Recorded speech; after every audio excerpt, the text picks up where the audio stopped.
প্রিয় ভাইরা আমার, গভীর মনোযোগ।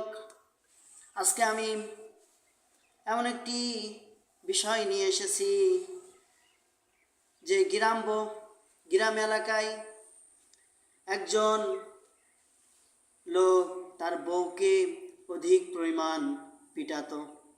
প্রত্যেকটা কাজে তার বউকে মারধর করবে। কিন্তু দেখেন, এইভাবে সংসার যদি ছেলেরা যদি মেয়েদেরকে মারধর করে, তাহলে সংসারে কি শান্তি থাকে? কোনদিন শান্তি থাকে না। অশান্তির আগুন দাও দাও করে জ্বলতে থাকে। মাঠ থেকে কাজ করে আসছে, বউকে ধরে মারছে, মানে প্রত্যেকটা ক্ষেত্রেই বউকে ধরে মারছে। রান্না করছে যেই সময় একটু লবণ 20-20 হয়ে যাচ্ছে, 19-20 হয়ে যাচ্ছে, তারপরেও বউকে ধরে মারছে। আজকে সমাজে দেখেন, এই যে তাবলিগ আছে, তাবলিগ ভাইয়ের সাথী যারা, তারা সবসময় চেষ্টা করেন নিজের পকেট থেকে টাকা খরচ করে মানুষের মাঝে দিনকে, আল্লাহর কোরআন এবং রসুলের আদর্শকে যাতে মানুষের মাঝে ফুটিয়ে তোলার জন্য তারা চেষ্টা করে এবং মেহনত করে।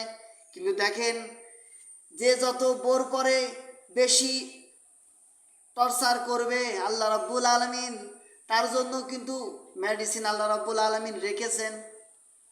দেখেন, তাবলিগওয়ালা এসেছে দাওয়াত দিতে, বাড়ির ভিতর ঢুকে পড়েছে। এবারটা বউ রয়েছে পর্দার আড়ালে, আর যে স্যার খাওয়া দাওয়া করছে তাকে দাওয়াত দিতে এসেছে।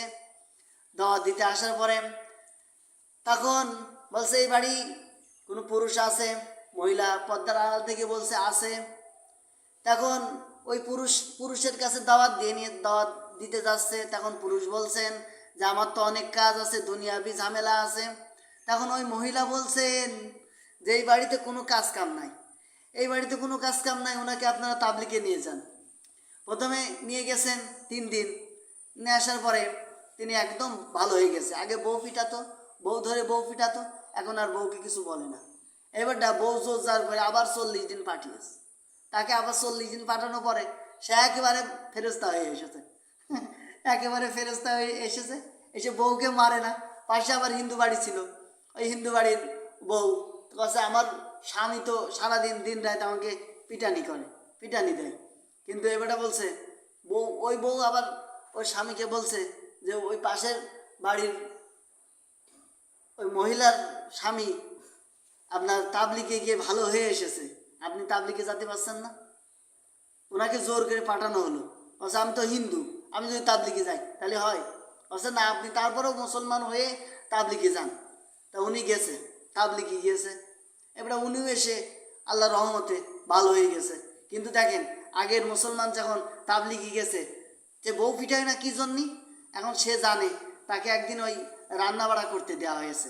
তাবলিগে আবার একটা নিয়ম আছে যে খানার কখনো ভুল ধরা যাবে না।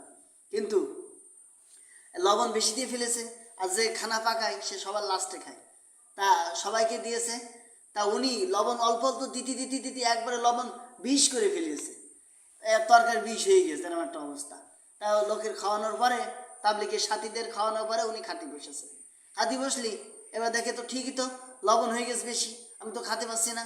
তাহলে ওই জায়গাতে সে শিক্ষা নিলে যে আমার বউকে আমি আর পিটাবো না, আমার বউকে আমি মারবো না। কত কষ্ট হলো ভাত রাঁধতে কত কষ্ট হলো, তরকার রাঁধতে কত কষ্ট হলো, তারপরে যদি আবার লবণ হয়ে যায়। তার সাথীরা যখন খাচ্ছে তখন লবণ বেশি হয়ে গেছে, খানার এই মানে দোষ ত্রুটি ধরা যাবে না।